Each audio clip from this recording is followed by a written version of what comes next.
પરમ દિવસે સાંજના 5:30 અરસામાં છાણી પોલીસ સ્ટેશન વિસ્તારમાં જે યમુનાજી હોસ્પિટલ છે એમાં એક ઈસમે ઘાયલ હાલતમાં આવીને એવી જાહેરાત કરેલ કે એમના ઉપર છરીથી હુમલો થયો છે અને એના 9 લાખ કે 9.5 લાખ રૂપિયા ઉપરની રકમ કોઈ ઈસમો લૂંટી ગયા છે.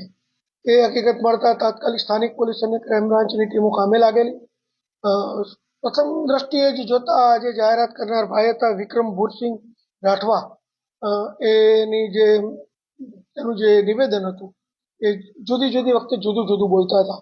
પહેલા એને 2 લાખ રૂપિયા કીધેલા, પછી એને 9 લાખ રૂપિયા કીધેલા અને સાથે સાથે એને લૂંટનો સમય છે એ 2-2:30 વાગ્યાનો કીધેલો અને જ્યારે હોસ્પિટલ આવ્યા ત્યારે 5 વાગ્યા પછીનો સમય થઈ ગયો. આ બધી એની બિહેવિયરની વર્તણૂક જોતા એક શંકા ગયેલી.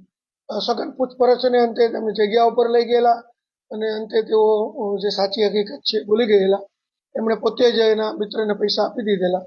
એ 9.5 લાખ રૂપિયા પણ રિકવર થયા છે અને જે એણે કબૂલ કર્યું છે કે એની ઉપર એક દેવું થઈ ગયેલું.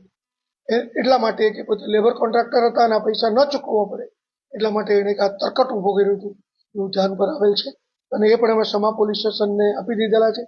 ખોટી જાહેરાત કરવા બદલ નહીં એના વિરુદ્ધમાં એક્શન લેવાય એ બાબતે એક એનસી ગુનો પણ એમના વિરુદ્ધમાં દાખલ કરવામાં આવ્યો છે.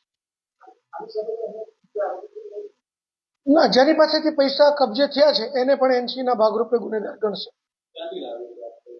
એ પૈસા તો કોટક મહિન્દ્રા બેંકમાંથી એને ઉપાડ્યા હતા અને એમાં જે લેબર કોન્ટ્રાક્ટર તરીકે મજૂરોને ચૂકવવાના હતા, પરંતુ જે મેઇન કોન્ટ્રાક્ટરના પૈસા કહેવાય એને ન ચૂકવવા પડે એટલા માટેથી પોતાનું જે અંગત દેવું છે એ પૂરું કરવા માટેથી એને આ ખોટી એક સ્ટોરી ઊભી કરી. Thank you.